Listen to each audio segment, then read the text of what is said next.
बालों में, तिजारत में, तरीक़े में, ज़िंदगी में, लिबास में, ड्रेसिंग में, लुकिंग में, हर चीज़ में।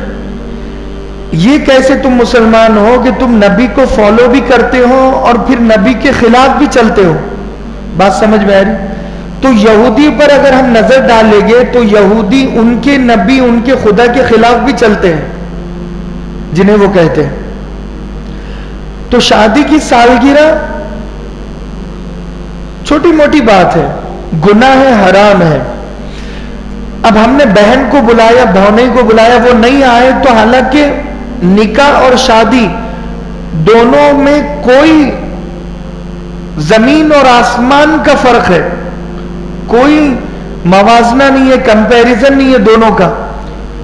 कहां शादी, जो अल्लाह के नबी ने कहा अन्निकाहु मिन सुन्नती फमन रग़िबा अन सुन्नती फलैसा मिन्नी, वो निकाह उसको हम बर्थडे से जोड़ते हैं, मैरिज एनिवर्सरी से हम उसे जोड़ते हैं, दुकान की ओपनिंग से हम उसे जोड़ते हैं कि भाई मैंने दुकान की ओपनिंग की, तुम्हें बुलाया मैंने, तुमने मेरी दुकान की ओपनिंग पर तुम आए नहीं थे, इसीलिए मैं तुम्हारी बेटी की शादी में नहीं जाऊंगा। कहां दुकान की ओपनिंग और कहां किसी की बेटी की शादी। अल्लाह के नबी ने फरमाया कि वलीमे की दावत जब तुम्हें आए तो तुम उस दावत को ठुकराओ मत, रिजेक्ट मत करो, कबूल करो। ये कहा ना अल्लाह के नबी ने, ये तो नहीं कहा कि दुकान की ओपनिंग हो तो उस ओपनिंग में जरूर जाना, मैरिज एनिवर्सरी पर जरूर जाना, बर्थडे पर जरूर जाना।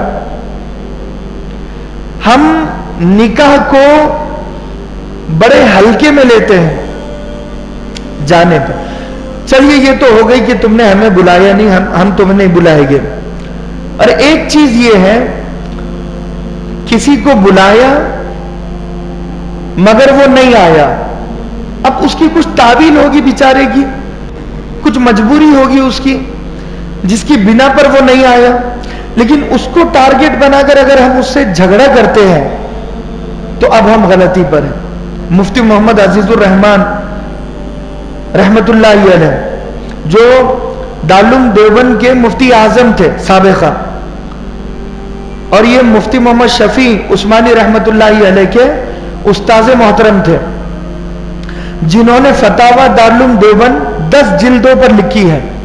यानी फिक़ा का एक माहिर आलिम, मुहद्दिस, मुजद्दिद, मुफस्सिर, बेहतरीन शख्स।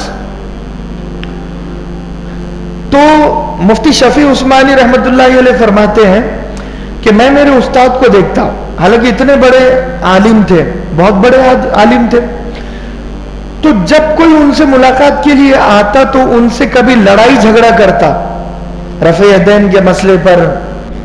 अहले हदीस होते हैं, वो कहते हैं कि भाई रफ़े यदैन करना चाहिए, नहीं करोगे तो फिर झगड़े, आमीन जोर से बोलना पड़ेगा, नहीं बोलोगे तो फिर झगड़े। और कुछ लोग फातिहा को लेकर, 10वें को लेकर, 40वें को लेकर बड़े सीरियस हो जाते हैं।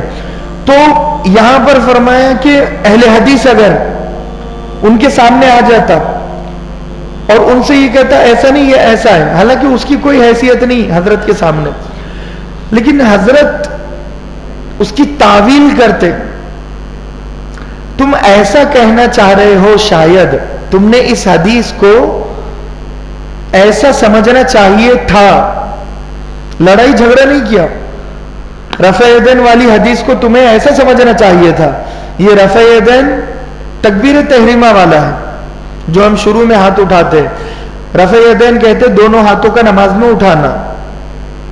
अब रफ़े यदैन अल्लाह के नबी सल्लल्लाहु अलैहि वसल्लम ने किया, तमाम हदीसों में है, मगर वो तकबीर तहरीमा वाला किया, जो स्टार्टिंग नमाज होती है, अल्लाह अकबर इमाम कहता है, वो रफ़े यदैन।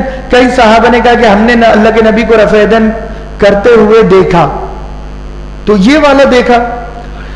अब ये जो अहले हदीस है, ये तमाम कोई समझते हैं कि ये हर रकात वाला रफ़े यदैन है, यहां गलती हुई।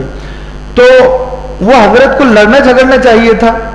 आपने कहा कि नहीं, तुम इस हदीस को शायद ऐसा समझे हो, मगर ये ऐसी है, मोहब्बत से समझा दिया। तो तावील हम करें, अगर कोई नहीं भी आ रहा है हमारी शादी में, तावील हम करें। तो एक चीज ये।